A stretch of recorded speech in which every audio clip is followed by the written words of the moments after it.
They was not scared of Suge Knight. They was terrified of Suge Knight. And somewhat, some social engineering going on here to make sure those prisons stay full. Now, when Ice Cube sat down on the Breakfast Club and casually said probably so right after Charlemagne brought up the Illuminati, the moment barely lasted a heartbeat, but it exploded loud.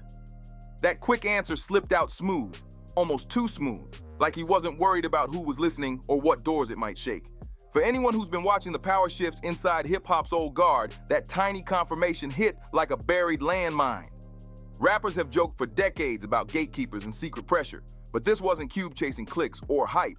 This was a straight-faced alert from someone who helped build West Coast rap from the ground up, and now he's done protecting parts of the system that don't benefit him anymore. He wasn't just talking about hidden hands, he was pointing at a whole machine that took a real poet named Shakur and flipped him into a sellable symbol. A transformation that only happens when money, pressure, and silence all meet in the same room behind locked doors. I don't think Ice Cube knows who the puppeteers are. He understands that there are puppeteers, and he can tell from his own experience. Cube has never leaned into mystical talk, but lately his tone online has shifted heavy. He's openly accused gatekeepers of blocking his Big Three league, saying unseen power players leaned on networks and sponsors to walk away. He even told Joe Rogan that the NBA has quietly tried to wipe out his wins. Then, across multiple interviews, Cube tied those same shadow operators to what he calls the club, a system that doesn't just influence sports, but controls music culture and legacy too. That's when his words about Shakur stopped sounding like memories and started feeling like sworn statements. Because Ice Cube wasn't just nearby when Suge Knight was running Death Row Records, he was watching everything unfold in real time. He saw the shift up close as one of hip-hop's sharpest voices slowly changed from a politically driven revolutionary into the furious figure who later recorded Hit 'em 100 Up, and insiders close to Cube's circle say that change raised real alarms. This isn't about dusty grudges or old beefs, it's about correcting a story that was never told straight. Cube allegedly believes Tupac Shakur's thug life identity wasn't fully authentic, but an industry-made image, one carefully engineered by Suge Knight to package rebellion while quietly muting Pac's deeper activism and message. In the early 90s, Shakur's music came from a place of empathy and awareness. Tracks like Keep Your Head Up and Brenda's Got a Baby reflected someone shaped by Black Panther ideals, focused on justice, struggle, and uplifting his community more than chasing fame or chaos. But after leaving Clinton Correctional Facility in 1995, everything flipped fast. California Love blew up, Death Row went worldwide, and the thoughtful, idealistic Pac was replaced by an image soaked in aggression and spectacle. Ice Cube now hints that this switch wasn't natural. He says it was carefully planned. The timeline backs that up. Suge Knight posted Shakur's bail in October 1995, reportedly in exchange for a 3-album Death Row deal. That agreement pulled Pac into a world influenced by Mob Piru street politics, where retaliation spoke louder than words and every move doubled as a public message. Ice Cube had already worked closely with Dr. Dre and understood how the labels really moved behind closed doors, so he saw exactly what that environment rewarded. By 1996, open confrontation wasn't just encouraged, it was profitable. When Hit 'em Up dropped, it landed like a public declaration of war aimed straight at Bad Boy Records, pouring gasoline on an already tense East Coast-West Coast divide. The aggression, the threats, the direct call-outs, Cube says none of it lined up with the man he once spoke to about unity, awareness, and social change. That shift didn't feel natural to him, and it didn't feel accidental either. I believed him because he wasn't talking just to be talking. I felt he was also coming straight because there was a big war behind that, a war that they lost. And I think it was a war that destroyed their neighborhood. Behind the scenes, the power structure was tightening its grip. Suge Knight sat on top as Death Row's dominant figure, while Sean Diddy Combs controlled Bad Boy on the East Coast. This wasn't just music rivalry. It was about influence, territory, and who shaped the culture next. Reports from the Times showed Death Row pushing into New York, offering artists sweeter deals than Bad Boy's stricter contracts. According to later court filings and testimony, that business pressure helped turn tension into real-world violence. Tupac Shakur was attacked outside the MGM Grand in Las Vegas on September 7, 1996, after an altercation tied to a stolen death row medallion. He passed away 6 days later, and 6 months after that, the attack on Biggie Smalls followed in Los Angeles. Years later, Dwayne Keefe D. Davis, the man accused of organizing the Las Vegas shooting, has continued to suggest others were involved, even in conversations tied back to Ice Cube. That kind of silence Cube hints doesn't happen by accident. It looks coordinated. Saying that, Diddy, he put a hit out on you and Tupac, and that's the reason why Tupac got in Vegas. So, yeah, man. How you feel about that? Well, first thing first. I mean, that conversation been out there. He put his truth out there. A lot of other people put their truth out there. So when Cube talks about gatekeepers, he's not just calling out corporate executives. He's pointing to a long pattern of powerful figures using fame, conflict, and fear to pull black culture away from empowerment. Cube says ever since he released his contract with Black America in 2020, every industry he's touched has pushed back using the same decision makers. He argues Tupac Shakur's influence became dangerous because it could move people, and the fastest way to stop that was to bury his politics under gangster imagery until the original message was impossible to hear anymore. Insiders close to death row at the time have backed up that belief, saying Suge Knight's influence reshaped not just Tupac Shakur's public voice, but also the people around him. Loyalty to the label slowly became loyalty to conflict, and that's exactly why Ice Cube's words hit so hard. He's not some retired rapper chasing attention, he's speaking from experience. Cube is one of the few who was actually in those rooms. He watched Suge Knight and Sean Diddy Combs trade icy shots at the 1995 Source Awards. He understood how the East Coast-West Coast rivalry was pumped up for money and momentum, and now he's bold enough to suggest Shakur's death wasn't random at all. If Cube is right, then this wasn't a street beef gone wrong. It was the final scene of a long, calculated marketing play. Even the recent arrest of Dwayne Keefe D. Davis, who allegedly supplied the weapon used in Las Vegas, doesn't close the case. Instead, it cracks open a bigger question. Who actually benefited from silencing Shakur's activism? And who's still making money off the image left behind today? The man put a lot of out there himself. So whether it's true or it's a lie, he got to answer for that. And whatever his explanation is, we're going to see. But he said, as Cube's Big Three League keeps growing without NBA support, his personal fight with gatekeepers looks familiar. The networks that ignored his league, the executives who quietly blocked sponsorships, Cube says they're the modern version of the same forces that hijacked hip-hop back in the 90s. His tour aimed at calling out gatekeepers isn't really about basketball at all. It's Cube drawing a line, saying he won't let the same system rewrite history again. And now, with Suge Knight speaking from prison and Diddy facing his own legal storm, the questions feel heavier than ever. Knight even recently told a BC news outlet he sympathized with Diddy, a strange twist considering their violent history and a moment that only deepens the mystery. Cube argues this part mostly in private, but the point hits loud. The whole rivalry might have been an illusion. The so-called enemies of the 90s may have been playing opposite sides of the same board, clashing in public while quietly feeding one shared power structure. And that circles everything right back to Tupac Shakur, the same man who wrote Changes long before he ever recorded Hit 'Em Up. I lost my freedom behind Tupac. I lost business. I lost house, a whole lot of shit. We've all heard the official explanations. Robberies gone wrong, gang tension, bad timing. But Cube's newer framing flips the script completely.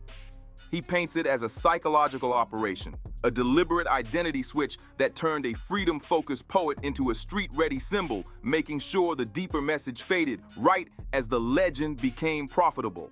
If that's true, then every headline from that era starts to look staged. The same unseen decision-makers who controlled narratives back then may still be deciding today who gets airplay, who lands sponsorships, and who even gets remembered at all. And if Ice Cube is really pulling that curtain back, this isn't just about hip-hop trivia.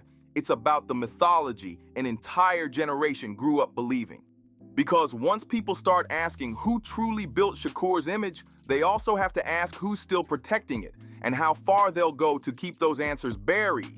The silence around those years doesn't feel accidental anymore. It feels planned. And now, that silence is cracking fast. The only real question is how much more Cube is willing to expose.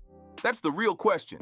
What happens when Ice Cube finally goes all the way, and whose legacy can't survive what comes out next?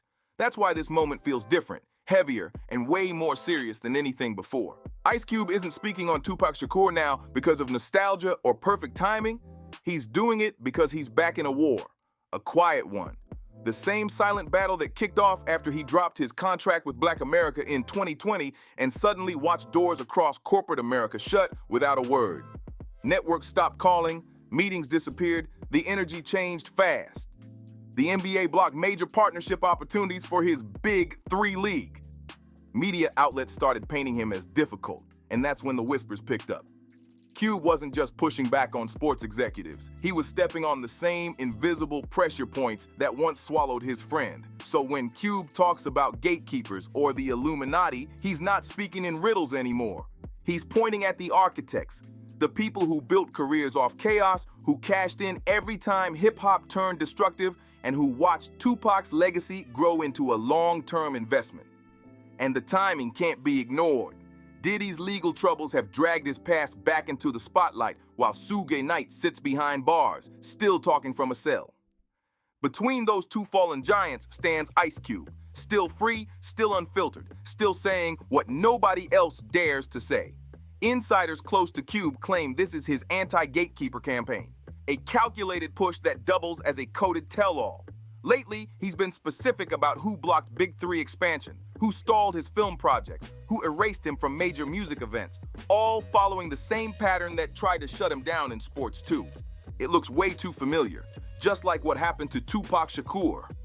A rising movement, growing influence, real momentum, and then out of nowhere, a solid wall of resistance slams down. That pattern isn't random, and Cube sees it clear as day. Industry veterans have whispered for years that Suge Knight and Sean Diddy Combs' loud rivalry was mostly smoke and mirrors. While cameras stayed locked on their beef, both labels were allegedly being steered from higher levels. Financiers, intermediaries, power players whose names never showed up in liner notes or award speeches. Now we know the 1994 shooting of Shakur at Quad Studios, the spark that lit the East Coast-West Coast fire, was wrapped in layers of betrayal. Court documents and memoirs from figures like Dwayne Keefe D. Davis describe a messy mix of street retaliation and executive pressure. But what Cube is suggesting goes even deeper. He implies those so-called street decisions weren't really street at all. They were boardroom strategies dressed up as gang politics. Think about the timing. The same year Shakur signed with Death Row, the label suddenly became the center of non-stop national controversy. Suge Knight's infamous Source Awards speech in August 1995, where he mocked Diddy for dancing in artist videos, was treated like a spontaneous outburst. But what if it wasn't spontaneous at all? What if that moment was staged tension, designed to boost sales, dominate headlines, and distract from something bigger? Cube's sharper tone suggests the Knight versus Diddy feud may have been pure theater. The audience never knew they were background characters in a closed-door marketing play. While record sales spiked, artists turned into loyalty symbols, and hip-hop culture split clean down the middle. Meanwhile, Ice Cube says he was watching that same machine pull strings across multiple industries, not just music. On the Joe Rogan Experience, he openly claimed the NBA applied pressure behind the scenes to keep sponsors away from his Big 3 league. They encouraged networks not to play us, he said, making it clear this wasn't accidental, it was strategic. Cube explained that it was time to push back. He described the same old tactics used decades earlier in music: quiet blackballing, silent boycotts, closed-door agreements that never leave a paper trail. In Cube's view, these aren't random roadblocks. They're symptoms of a bigger design, a cycle that lifts Black creators up only until their influence starts turning into real power. Tupac Shakur's rise was cut off right at its peak, and Cube says he now sees that same invisible ceiling being lowered above his own head.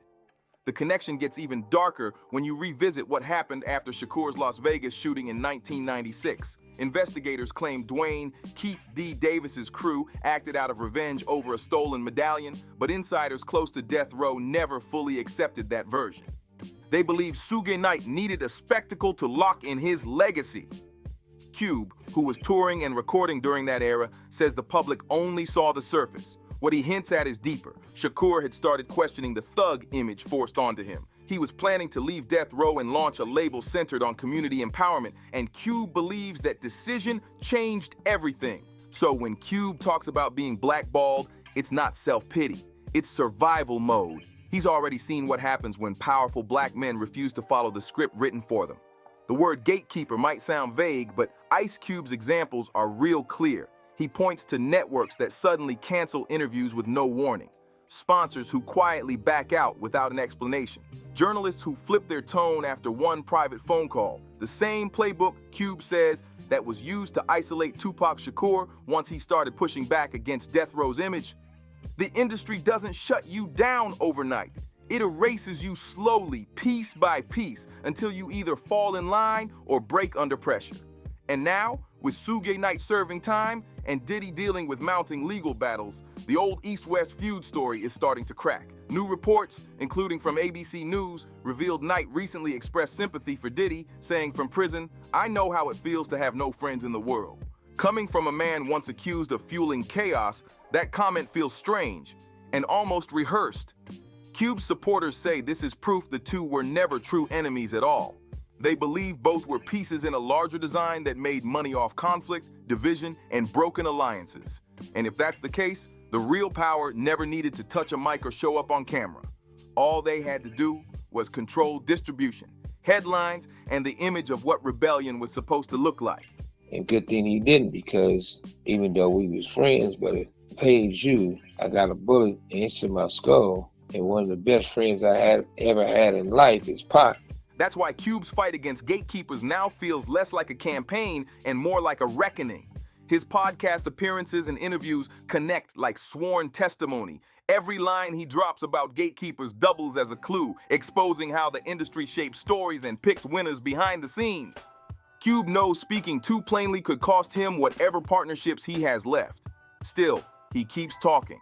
And every time he does, the similarities between his path and Shakur's grow harder to ignore. Two men trying to use their platforms for real change, and two men who watched their public images get twisted until the world stopped seeing thinkers and started seeing threats. The only real difference is that Ice Cube survived long enough to tell the story himself. That fact alone changes everything, and it's impossible to separate these revelations from what's happening to Diddy right now. The legal storm surrounding him, fueled by testimony, old footage, and archived interviews, has cracked open rumors from the 90s that were buried on purpose.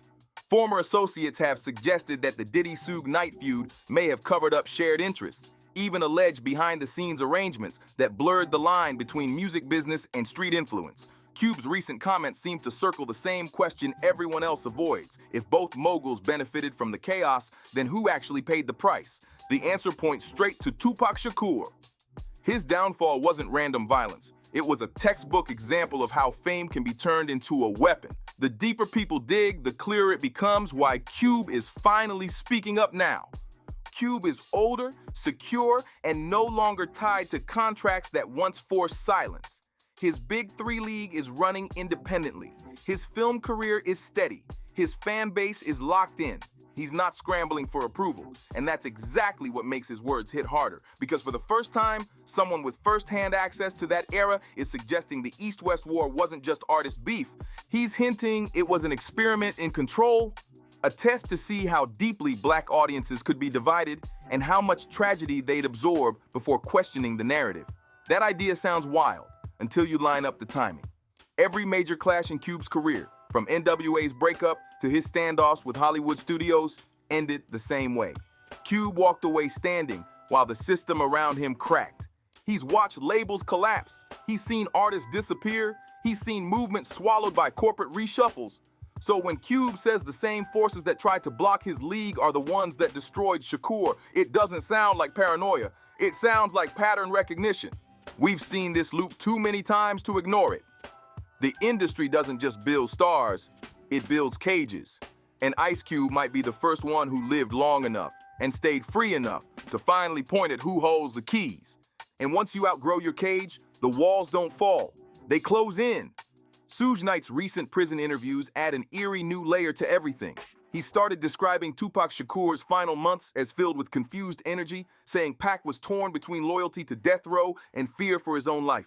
People close to the label claimed Knight's influence had become overwhelming, almost suffocating. Ice Cube, reflecting on that same period, suggests the moment Shakur began questioning the non-stop violence, isolation followed fast. He was surrounded by people who profited from his anger, but had nothing to gain from his peace. That detail hits hard, especially with Cube now framing that manipulation as a blueprint for how artists are still controlled today. Suddenly, it feels like Shakur's story was never really finished. We've come full circle. A rapper once labeled a rebel may have been one of the most manipulated figures in hip-hop history. And the person raising that possibility is the same man who taught the culture to question authority in the first place. Ice Cube's revelations don't just reshape how we view Shakur, they force a rethink of the entire industry that cashed in on his myth. The same machine that polished Pac's legend is still active, still choosing who gets airtime, who fades out, and who becomes the next warning story. If Cube is truly pulling that curtain back, then nothing is locked in anymore. From the East-West feud to the real meaning of thug life, every so-called settled truth is suddenly back on the table, waiting to be challenged. The streets didn't just battle for dominance, they were stage-managed into it. Tupac Shakur's shift from activist to aggressor wasn't some natural evolution. It was engineering, plain and simple. And now, with Ice Cube challenging the gatekeepers head-on, this feels like the sequel to a story that never really ended. The real question isn't whether Shakur's tragedy can be explained anymore. It's whether it could have ever been undone. And what happens if Cube's war finally forces names into the open that were never supposed to surface? What if the truth behind Shakur's downfall turns out to be the same truth that's been blocking Cube's path all along? We've seen this industry rewrite history before. We've watched narratives get cleaned up, flipped around, and sold back to us as facts. But this time, it feels like the script is slipping out of their hands. The cracks are showing and the silence is getting louder. If the same man who helped shape gangster rap is now pulling apart the illusion behind it, the next headline could change everything we think we know about fame, loyalty, and the real cost of speaking too early. So what do we believe now? That Shakur's story ended in Las Vegas? Or that it was only the pilot episode of a machine that's still running today? Now it's your turn. Do you think Ice Cube's revelations signal the beginning of hip-hop's long overdue reckoning or the start of another cover-up playing out in real time? Drop your thoughts in the comments, hit like, subscribe, and share this with someone who needs to hear it. Stay locked in for the next chapter, and until then, keep your eyes open, because in this story, every silence sounds like someone guarding a secret.